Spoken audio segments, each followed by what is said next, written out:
ನಮಸ್ಕಾರ. ಮುಖ್ಯಾಂಶಗಳು.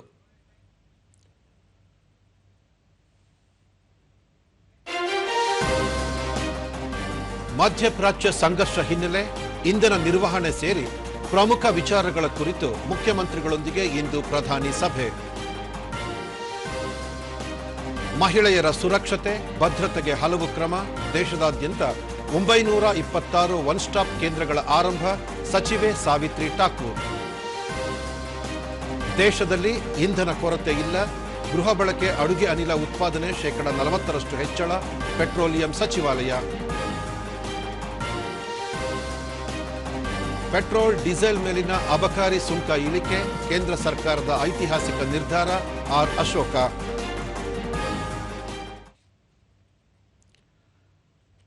ಮಧ್ಯಪ್ರಾಚ್ಯ ಸಂಘರ್ಷ ಹಿನ್ನೆಲೆಯಲ್ಲಿ ರಾಜ್ಯಗಳ ಇಂಧನ ನಿರ್ವಹಣೆ ಸಾಮರ್ಥ್ಯ ಸೇರಿದಂತೆ ಪ್ರಮುಖ ವಿಚಾರಗಳ ಕುರಿತು ಪ್ರಧಾನಿ ನರೇಂದ್ರ ಮೋದಿ ಇಂದು ಸಂಜೆ ವಿಡಿಯೋ ಕಾನ್ಫರೆನ್ಸ್ ಮೂಲಕ ಮುಖ್ಯಮಂತ್ರಿಗಳೊಂದಿಗೆ ಸಂವಾದ ನಡೆಸಲಿದ್ದಾರೆ. ಟೀಮ್ ಇಂಡಿಯಾದ ಉತ್ಸಾಹದಲ್ಲಿ ಸಂಘಟಿತ ಪ್ರಯತ್ನಗಳನ್ನು ಖಚಿತಪಡಿಸಿಕೊಳ್ಳುವತ್ತ ಸಭೆ ಗಮನ ಹರಿಸುತ್ತದೆ ಎಂದು ಮೂಲಗಳು ತಿಳಿಸಿವೆ. ಆದರೆ ಚುನಾವಣಾ ನೀತಿ ಸಂಹಿತೆಯಿಂದಾಗಿ ಚುನಾವಣೆ ನಡೆಯಲಿರುವ ರಾಜ್ಯಗಳ ಮುಖ್ಯಮಂತ್ರಿಗಳು ಈ ಸಭೆಯಲ್ಲಿ ಭಾಗವಹಿಸುತ್ತಿಲ್ಲ. ಈ ರಾಜ್ಯಗಳ ಮುಖ್ಯ ಕಾರ್ಯದರ್ಶಿಗಳೊಂದಿಗೆ ಮುಂದಿನ ದಿನಗಳಲ್ಲಿ ಪ್ರತ್ಯೇಕ ಸಭೆ ನಡೆಸಲಾಗುವುದು ಎಂದು ಅಧಿಕೃತ ಮೂಲಗಳು ತಿಳಿಸಿವೆ. ಲೋಕಸಭೆಯಲ್ಲಿ ಇಂದು ಜನವಿಶ್ವಾಸ್ ನಿಬಂಧನೆಗಳ ತಿದ್ದುಪಡಿ ಮಸೂದೆ 2026 ಅಂಗೀಕರಿಸಲಾಯಿತು. ಮಸೂದೆಯ ಕುರಿತು ಮಾತನಾಡಿದ ಕೇಂದ್ರ ವಾಣಿಜ್ಯ ಮತ್ತು ಕೈಗಾರಿಕಾ ಖಾತೆ ರಾಜ್ಯ ಸಚಿವ ಜಿತಿನ್ ಪ್ರಸಾದ್, ಈ ಮಸೂದೆಯಲ್ಲಿ ಸಣ್ಣ ಅಪರಾಧಗಳನ್ನು ಅಪರಾಧ ಮುಕ್ತಗೊಳಿಸುವುದು, ಕ್ರಿಮಿನಲ್ ಶಿಕ್ಷೆಗಳನ್ನು ದಂಡದೊಂದಿಗೆ ಬದಲಾಯಿಸುವುದು ಮತ್ತು ವ್ಯವಹಾರಗಳಿಗೆ ಅನುಸರಣೆಯನ್ನು ಸರಳಗೊಳಿಸುವ ಗುರಿಯನ್ನು ಈ ಮಸೂದೆ ಹೊಂದಿದೆ. ಭಾರತೀಯ ನ್ಯಾಯ ಸಂಹಿತೆಯಡಿಯಲ್ಲಿ ರಾಷ್ಟ್ರೀಯ ಭದ್ರತೆಗೆ ಧಕ್ಕೆ ತರುವ ಅಪರಾಧಗಳು, ಸಶಸ್ತ್ರ ಪಡೆಗಳ ಅಪರಾಧ ಸೇರಿದಂತೆ ದೊಡ್ಡ ಅಪರಾಧಗಳು ಈ ಮಸೂದೆಯಡಿ ಸೇರುವುದಿಲ್ಲ ಎಂದರು. बिल में तो उसके बाद 1000 में क्या बताओ, 1000 ऐसे प्रावधान है जो डीक्रिमिनलाइज किए गए.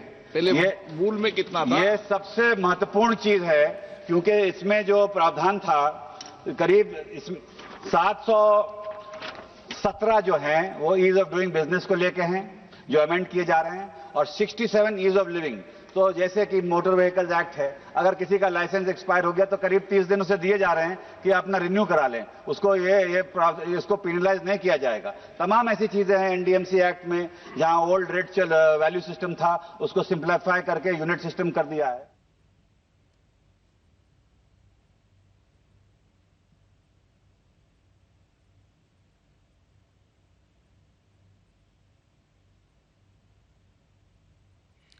ಇದಕ್ಕೂ ಮುನ್ನ ನಡೆದ ಪ್ರಶ್ನೋತ್ತರ ಕಲಾಪದಲ್ಲಿ ಮಹಿಳೆಯರ ಸುರಕ್ಷತೆ ಕುರಿತು ಕೇಳಿದ ಪ್ರಶ್ನೆಗೆ ಮಹಿಳಾ ಮತ್ತು ಮಕ್ಕಳ ಅಭಿವೃದ್ಧಿ ಖಾತೆ ರಾಜ್ಯ ಸಚಿವೆ ಸಾವಿತ್ರಿ ಠಾಕೂರ್, ಸಂಕಷ್ಟದಲ್ಲಿರುವ ಮಹಿಳೆಯರನ್ನು ಬೆಂಬಲಿಸಲು ದೇಶದಾದ್ಯಂತ 926 ಒನ್ ಸ್ಟಾಪ್ ಸೆಂಟರ್ಗಳು ಕಾರ್ಯನಿರ್ವಹಿಸುತ್ತಿವೆ ಎಂದರು. ಈ ಕೇಂದ್ರಗಳಲ್ಲಿ 13 ಲಕ್ಷಕ್ಕೂ ಹೆಚ್ಚು ಮಹಿಳೆಯರಿಗೆ ಸಹಾಯ ಮಾಡಲಾಗಿದೆ. ಮಹಿಳೆಯರ ಸುರಕ್ಷತೆ ಮತ್ತು ಭದ್ರತೆಯನ್ನು ಖಚಿತಪಡಿಸಿಕೊಳ್ಳಲು ಸರ್ಕಾರವು ಹೆಚ್ಚಿನ ಆದ್ಯತೆಯನ್ನು ನೀಡುತ್ತದೆ ಮತ್ತು ಹಲವಾರು ಶಾಸಕಾಂಗ ಮತ್ತು ನೀತಿ ಮಧ್ಯಸ್ಥಿಕೆಗಳನ್ನು ಕೈಗೊಳ್ಳಲಾಗಿದೆ ಎಂದು ಹೇಳಿದರು.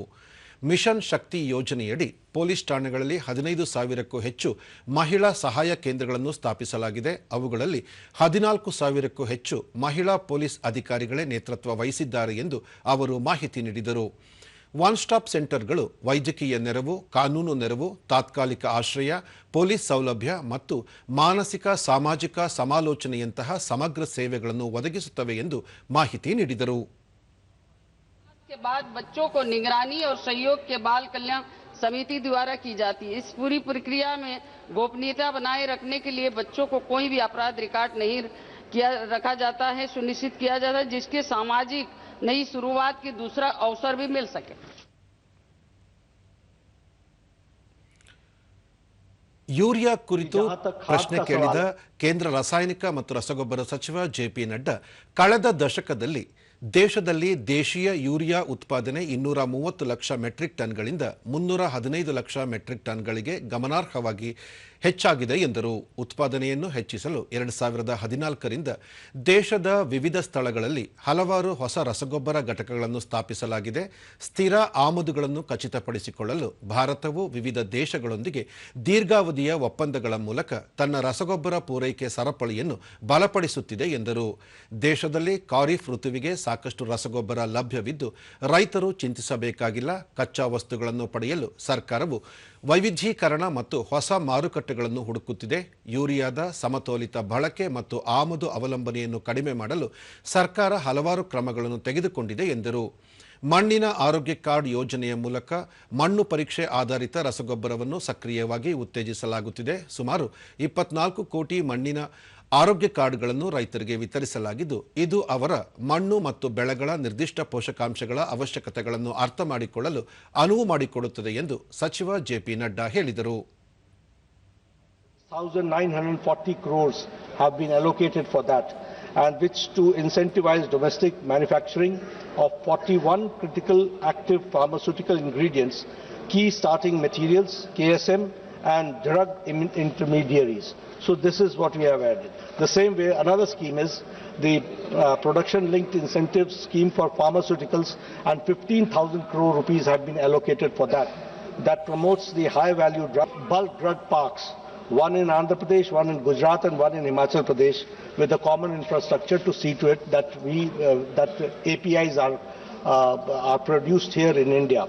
Here also, I would like to say that we have also gone for anti-dumping safeguards by the DGTR, and the good news is that 190 plus APIs are now being manufactured domestically for the first time, and for the first time sulfadiazine, penicillin G, clovinic acid and para-aminophenol, all these here we are going for a gradually decrease the import and increase the domestic production. तो हम उसमें कार्रवाई भी करते हैं. Generic ಔಷಧಗಳ ಕುರಿತ ಪ್ರಶ್ನೆಗೆ ಮಾಹಿತಿ ನೀಡಿದ ಕೇಂದ್ರ ಆರೋಗ್ಯ ಮತ್ತು ಕುಟುಂಬ ಕಲ್ಯಾಣ ಖಾತೆ ರಾಜ್ಯ ಸಚಿವೆ ಅನುಪ್ರಿಯಾ ಪಟೇಲ್, ಭಾರತವು ಪ್ರಸ್ತುತ ಜಾಗತಿಕವಾಗಿ ಸುಮಾರು 30% ಜನರಿಕ್ ಔಷಧಿಗಳನ್ನು ಪೂರೈಸುತ್ತಿದೆ. ಇದು ವಿಶ್ವದಾದ್ಯಂತ ಕೈಗೆಟುಕುವ ಆರೋಗ್ಯ ಸೇವೆಯಲ್ಲಿ ದೇಶ ಬೆಳೆಯುತ್ತಿರುವ ಪಾತ್ರವನ್ನು ಪ್ರತಿಬಿಂಬಿಸುತ್ತದೆ ಎಂದರು. ಭಾರತವು ವಿಶ್ವದ ಔಷಧಾಲಯವಾಗಿ ಮತ್ತು ಜನರಿಕ್ ಔಷಧಿಗಳ ಅತಿದೊಡ್ಡ ತಯಾರಕ ಮತ್ತು ರಫ್ತುದಾರನಾಗಿ ಉಳಿದಿದೆ. ಕೇಂದ್ರ ಸರ್ಕಾರವು ಭಾರತದಲ್ಲಿ ಜನರಿಕ್ ಔಷಧಿಗಳ ಬಳಕೆಯನ್ನು ಹೆಚ್ಚಿಸಲು ಏಕಕಾಲದಲ್ಲಿ ಕೆಲಸ ಮಾಡುತ್ತಿದೆ. ಇದರಿಂದಾಗಿ ಸಾಮಾನ್ಯ ನಾಗರಿಕರ ಜೇಬಿನಿಂದ ಖರ್ಚು ಕಡಿಮೆ ಮಾಡಬಹುದು ಎಂದರು. 2100 से अधिक किस्म की जो दवाएं और सर्जिकल उत्पाद हैं वो आज देश के आम नागरिक को 50 से 90% तक डिस्काउंट पर उपलब्ध हैं. इसमें बहुत सारी जो हमारी गंभीर रोग हैं उसकी दवाएं भी, जैसे कैंसर की, डायबिटीज की, इसकी दवाएं भी शामिल हैं. और ये जो तमाम प्रयास हमने किया है इसके चलते आज आम जनमानस की इन जन औषधि केंद्रों के माध्यम से 38,000 करोड़ रुपए का बचत हुई है. उनकी जेब से होने वाले खर्च में कटौती हुई है. तो लगातार हमारी कोशिश है कि ज्यादा से ज्यादा दवाएं देश के कोने कोने में कम दामों पर हम देश के आम नागरिक को उपलब्ध करा सकें. ಕೇಂದ್ರೀಕೃತ ನೀತಿ ಮಧ್ಯಸ್ಥಿಕೆಗಳು, ಸಂಶೋಧನೆ ಮತ್ತು ಅಭಿವೃದ್ಧಿ ಉಪಕ್ರಮಗಳಿಂದಾಗಿ ಒಣಭೂಮಿ ಮತ್ತು ಮಳೆಯಾಶ್ರಿತ ಪ್ರದೇಶಗಳಲ್ಲಿ ಬೆಳೆ ಉತ್ಪಾದನೆ 82% ಹೆಚ್ಚಾಗಿದೆ ಎಂದು ಕೇಂದ್ರ ಕೃಷಿ ಮತ್ತು ರೈತ ಕಲ್ಯಾಣ ಸಚಿವ ಶಿವರಾಜ್ ಸಿಂಗ್ ಚೌಹಾಣ್ ರಾಜ್ಯಸಭೆಗೆ ಇಂದು ಹೇಳಿದರು. ಪ್ರಶ್ನೋತ್ತರ ಅವಧಿಯಲ್ಲಿ ಪೂರಕಗಳಿಗೆ ಉತ್ತರಿಸಿದ ಸಚಿವರು, ದೇಶದ ಕೃಷಿ ಭೂಮಿಯ ಸುಮಾರು 48% ಒಣಭೂಮಿಯನ್ನು ಒಳಗೊಂಡಿದೆ. ಈ ಹಿಂದೆ ಹೆಚ್ಚಾಗಿ ನಿರ್ಲಕ್ಷಿಸಲ್ಪಟ್ಟಿದ್ದ ಒಣಭೂಮಿಯ ಅಭಿವೃದ್ಧಿಗೆ ಸರ್ಕಾರ ವಿಶೇಷ ಒತ್ತು ನೀಡಿದೆ ಎಂದರು. ಹವಾಮಾನ, ಸ್ಥಿತಿಸ್ಥಾಪಕ ಬೆಳೆ ಪ್ರಭೇದಗಳು ಮತ್ತು ಉತ್ತಮ ಕೃಷಿ ಪದ್ಧತಿಯನ್ನು ಪರಿಚಯಿಸುವ ಮೂಲಕ ಒಣಭೂಮಿ ಪ್ರದೇಶಗಳಲ್ಲಿ ಉತ್ಪಾದಕತೆಯನ್ನು ಸುಧಾರಿಸಲು ಕೇಂದ್ರವು ಸಂಘಟಿತ ಪ್ರಯತ್ನಗಳನ್ನು ಮಾಡುತ್ತಿದೆ ಎಂದು ಸಚಿವರು ತಿಳಿಸಿದರು. ऐसी चीज भी और PL 480 जैसा गेहूं खाने पर हम विवश और मजबूर थे, लेकिन आज मुझे बताते हुए प्रसन्नता है कि देश के अन्न के भंडार भरे हैं और चावल के उत्पादन में दुनिया में नंबर 1 हो गया है. हरित क्रांति ने, माननीय सभापति महोदय, हमारा खाद्यान्न उत्पादन तेजी से बढ़ाया, लेकिन हरित क्रांति के दौर में भी ड्राई लैंड अछूती रह गई थी, छूट गई थी. उस पर इतना ध्यान नहीं दिया जा सका था, लेकिन मुझे बताते हुए प्रसन्नता है कि प्रधानमंत्री जी के नेतृत्व में इस सरकार ने जो हमारी शुष्क भूमि थी और जो देश की 48% है माननीय सभापति महोदय,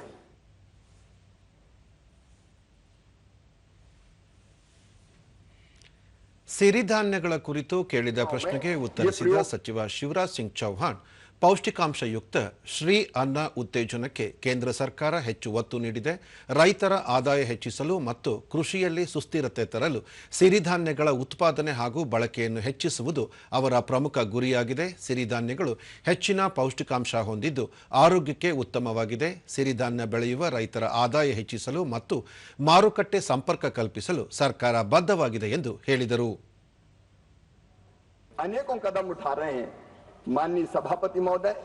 15 से लेके 25, 2015 से लेके 2025 तक पंजाब में खेती के लिए उपयुक्त मिलेट्स की कुल 45 किस्में हाइब्रिड की जारी की गई है, जिनमें ज्वार की 9 है, बाजरा की 35 है, लिटिल मिलेट की 1 किस्म शामिल है।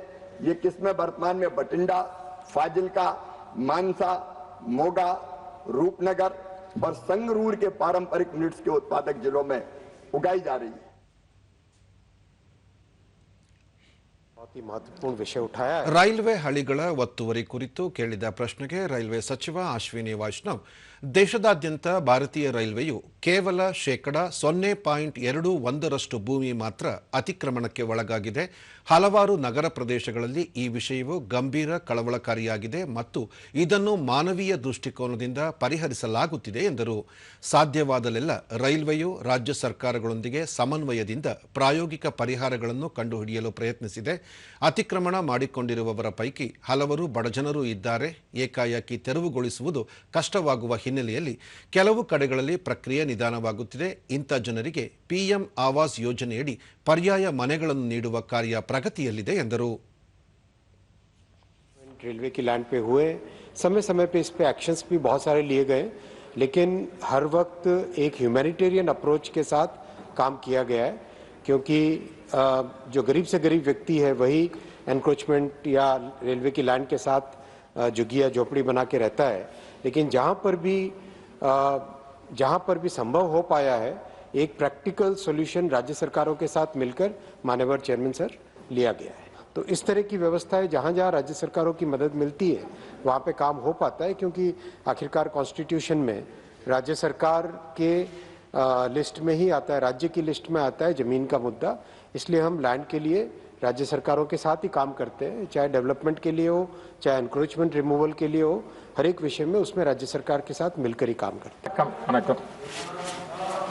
ರಾಜ್ಯಸಭೆಯು 2026ರ ಹಣಕಾಸು ಮಸೂದೆಯನ್ನು ಪರಿಗಣನೆಗೆ ಮತ್ತು ಪರಾಮರ್ಶೆಗೆ ಕೈಗೆತ್ತಿಕೊಂಡಿದೆ. ಈ ಮಸೂದೆಯು 2026-27ರ ಹಣಕಾಸು ವರ್ಷಕ್ಕೆ ಕೇಂದ್ರ ಸರ್ಕಾರದ ಹಣಕಾಸು ಪ್ರಸ್ತಾವನೆಗಳನ್ನು ಜಾರಿಗೆ ತರುವ ಗುರಿಯನ್ನು ಹೊಂದಿದೆ. सीतारमण की ओर से आज के अनुपूरक कार्यसूची में उनके नाम के सामने सूचीबद्ध प्रत्येक अधिसूचनाओं की प्रतियां सदन के पटल पर प्रस्तुत करता हूं।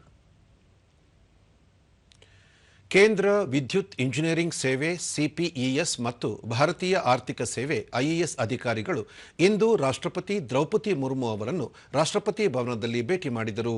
ಸಿಪಿಇಎಸ್ ಅಧಿಕಾರಿಗಳನ್ನು ಉದ್ದೇಶಿಸಿ ರಾಷ್ಟ್ರಪತಿ, ವಿದ್ಯುತ್ ಕೈಗಾರಿಕಾ ಅಭಿವೃದ್ಧಿಯು ನಾವೀನ್ಯತೆ, ಸುಧಾರಿತ ಜೀವನ ಮಟ್ಟಗಳು ಮತ್ತು ದೇಶದ ಒಟ್ಟಾರೆ ಸಾಮಾಜಿಕ ಆರ್ಥಿಕ ಪ್ರಗತಿಯ ಹಿಂದಿನ ಪ್ರೇರಕ ಶಕ್ತಿಯಾಗಿದೆ.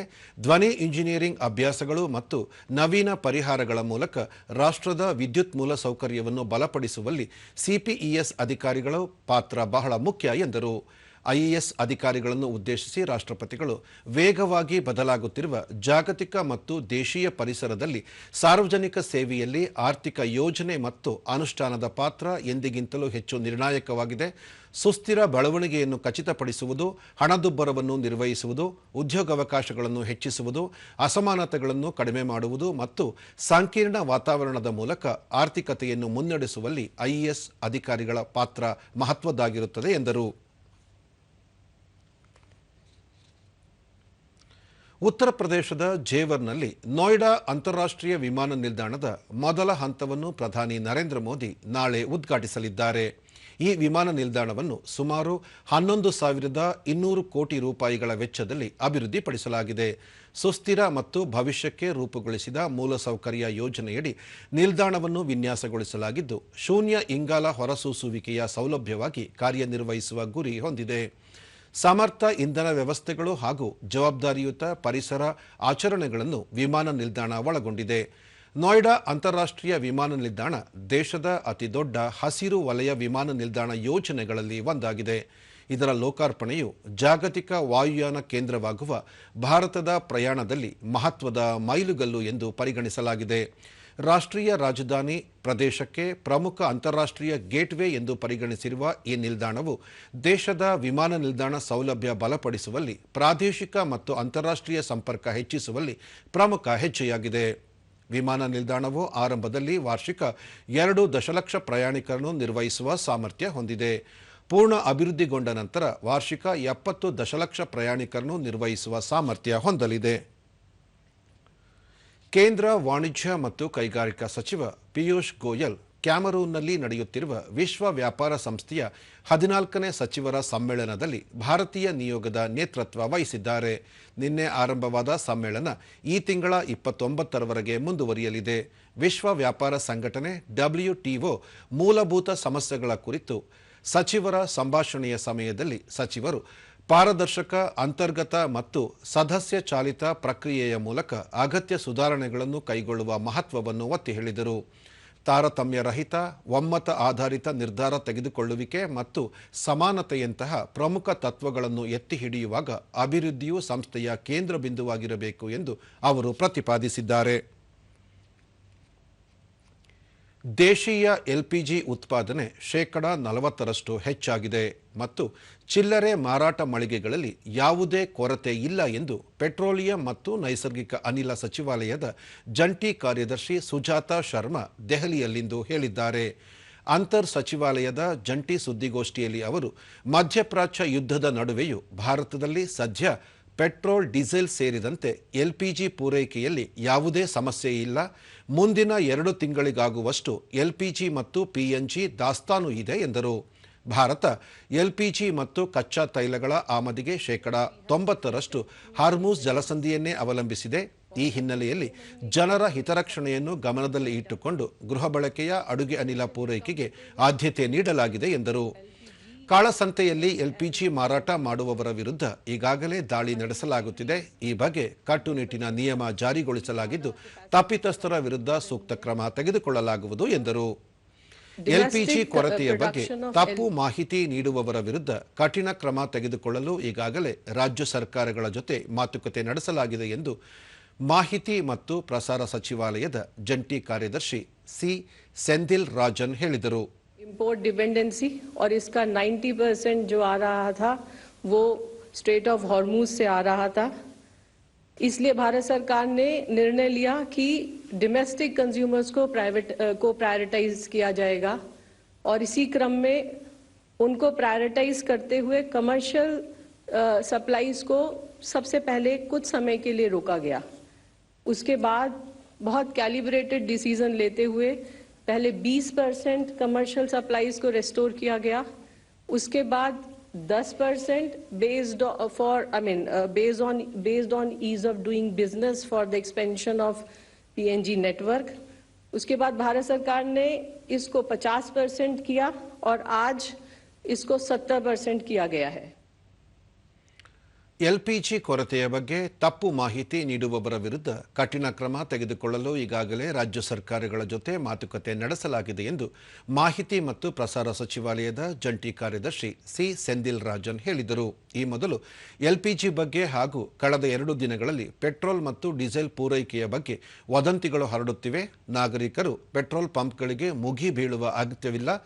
ವದಂತಿಗಳನ್ನು ಜನರು ನಂಬಬಾರದು. ನಕಲಿ ಸುದ್ದಿಗಳನ್ನು ಹರಡುವವರು, ಇಂಧನವನ್ನು ಸಂಗ್ರಹಿಸುವವರು ಅಥವಾ ಕಾಳಸಂತೆಯಲ್ಲಿ ತೊಡಗಿರುವವರ ವಿರುದ್ಧ ಕಠಿಣ ಕ್ರಮ ಕೈಗೊಳ್ಳುವಂತೆ ರಾಜ್ಯ ಸರ್ಕಾರಗಳಿಗೆ ನಿರ್ದೇಶಿಸಲಾಗಿದೆ ಎಂದು ಹೇಳಿದರು. Now in the last 2 days there has been more panic and petrol and diesel. As my colleague had clearly pointed out, there is no shortage of supply of petrol and diesel. There is no need for the citizens to rush and reach the petrol pumps for their supplies. There are efforts being done to spread rumors. Please do not believe in these rumors. We also ask all the state governments to continue their action against anyone trying to spread fake news, misinformation, and also attempts being made by people to either hoard petrol or diesel or engage in black marketing of cylinders. It is very clear that there is no shortage and the supplies are in place, and we all need not panic and reach the petrol pumps or the OMCs for the supply of their cylinders. ಪಶ್ಚಿಮ ಏಷ್ಯಾದಲ್ಲಿ ನಡೆಯುತ್ತಿರುವ ಸಂಘರ್ಷದ ಹಿನ್ನೆಲೆಯಲ್ಲಿ ದೇಶದಲ್ಲಿ ತೈಲ ಪೂರೈಕೆಯಲ್ಲಿ ತೊಂದರೆಯಾಗಬಾರದು ಎನ್ನುವ ಉದ್ದೇಶದಿಂದ ಪೆಟ್ರೋಲ್ ಮತ್ತು ಡೀಸೆಲ್ ಮೇಲಿನ ಅಬಕಾರಿ ಸುಂಕವನ್ನು ಪ್ರತಿ ಲೀಟರ್ಗೆ 13 ರೂಪಾಯಿಯಿಂದ 3 ರೂಪಾಯಿಗೆ ಇಳಿಸಿರುವುದು ಪ್ರಧಾನಿ ನರೇಂದ್ರ ಮೋದಿ ನೇತೃತ್ವದ ಕೇಂದ್ರ ಸರ್ಕಾರದ ಐತಿಹಾಸಿಕ ನಿರ್ಧಾರ ಎಂದು ವಿಧಾನಸಭೆ ವಿರೋಧ ಪಕ್ಷದ ನಾಯಕ ಆರ್ ಅಶೋಕ ಹೇಳಿದ್ದಾರೆ. ಈ ಕುರಿತು ಸಾಮಾಜಿಕ ಜಾಲತಾಣದಲ್ಲಿ ಮಾಹಿತಿ ಹಂಚಿಕೊಂಡಿರುವ ಅವರು, ಪಶ್ಚಿಮ ಏಷ್ಯಾದಲ್ಲಿ ನಡೆಯುತ್ತಿರುವ ಸಂಘರ್ಷದಿಂದ ಕಚ್ಚಾ ತೈಲದ ಬೆಲೆ ಪ್ರತಿ ಬ್ಯಾರೆಲ್ಗೆ $70ನಿಂದ $122ಗೆ ಏರಿಕೆಯಾಗಿದೆ. ಇದರಿಂದ ಅಮೆರಿಕ, ಯುರೋಪ್ ಮತ್ತು ಆಫ್ರಿಕಾದಂತಹ ರಾಷ್ಟ್ರಗಳು ಪೆಟ್ರೋಲ್ ಮತ್ತು ಡೀಸೆಲ್ ಬೆಲೆಯನ್ನು 30% 50% ಹೆಚ್ಚಿಸಿವೆ ಎಂದು ತಿಳಿಸಿದ್ದಾರೆ. ಆದರೆ ಭಾರತದಲ್ಲಿ ತೈಲ ಬೆಲೆಯ ಬಿಸಿ ಜನಸಾಮಾನ್ಯರಿಗೆ ತಟ್ಟದಂತೆ ಪ್ರಧಾನಿ ನರೇಂದ್ರ ಮೋದಿ ಕಾಳಜಿ ವಹಿಸಿದ್ದು ಪೆಟ್ರೋಲ್ ಮತ್ತು ಡೀಸೆಲ್ ಮೇಲಿನ ಅಬಕಾರಿ ಸುಂಕ ಇಳಿಕೆ ಮಾಡಿದ್ದಾರೆ. ಪೆಟ್ರೋಲ್ ಮೇಲಿನ ಅಬಕಾರಿ ಸುಂಕ 13% 3ಕ್ಕೆ ಇಳಿಸಿದ್ದು, ಡೀಸೆಲ್ ಮೇಲಿನ ಸುಂಕವನ್ನು ಸಂಪೂರ್ಣ ರದ್ದುಗೊಳಿಸಲಾಗಿದೆ. ಜಾಗತಿಕವಾಗಿ ಬೆಲೆ ಏರುತ್ತಿದ್ದರೂ ಭಾರತದಲ್ಲಿ ಸುಂಕ ಕಡಿತಗೊಳಿಸಿ ಜನರ ಮೇಲಾಗುವ ಹೊರೆಯನ್ನು ತಗ್ಗಿಸಲಾಗಿದೆ ಎಂದು ಹೇಳಿದ್ದಾರೆ. ಕೇಂದ್ರ ಸರ್ಕಾರದ ಈ ಕ್ರಮದಿಂದ ವಾಹನ ಸವಾರರಿಗೆ, ರೈತರಿಗೆ ನೇರ ಲಾಭವಾಗಲಿದೆ. ಜೊತೆಗೆ ಡೀಸೆಲ್ ಸುಂಕ ಶೂನ್ಯಕ್ಕೆ ಇಳಿಸಿರುವುದರಿಂದ ಸಾಗಣೆ ವೆಚ್ಚ ನಿಯಂತ್ರಣದಲ್ಲಿ ಇರಲಿದೆ. ಇದು ದಿನಸಿ, ತರಕಾರಿ ಸೇರಿದಂತೆ ಅಗತ್ಯ ವಸ್ತುಗಳ ಬೆಲೆ ಏರಿಕೆಯಾಗದಂತೆ ತಡೆಯಲು ನೆರವಾಗಲಿದೆ. ಜೊತೆಗೆ ಜನಸಾಮಾನ್ಯರಿಗೂ ಹಣ ಉಳಿತಾಯವಾಗಲಿದೆ ಎಂದು ತಿಳಿಸಿದ್ದಾರೆ.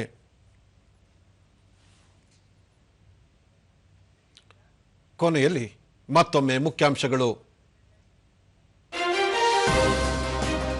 ಮಧ್ಯಪ್ರಾಚ್ಯ ಸಂಘರ್ಷ ಹಿನ್ನೆಲೆ ಇಂಧನ ನಿರ್ವಹಣೆ ಸೇರಿ ಪ್ರಮುಖ ವಿಚಾರಗಳ ಕುರಿತು ಮುಖ್ಯಮಂತ್ರಿಗಳೊಂದಿಗೆ ಇಂದು ಪ್ರಧಾನಿ ಸಭೆ. ಮಹಿಳೆಯರ ಸುರಕ್ಷತೆ ಭದ್ರತೆಗೆ ಹಲವು ಕ್ರಮ, ದೇಶದಾದ್ಯಂತ 926 ಒನ್ ಸ್ಟಾಪ್ ಕೇಂದ್ರಗಳ ಆರಂಭ, ಸಚಿವೆ ಸಾವಿತ್ರಿ ಠಾಕೂರ್.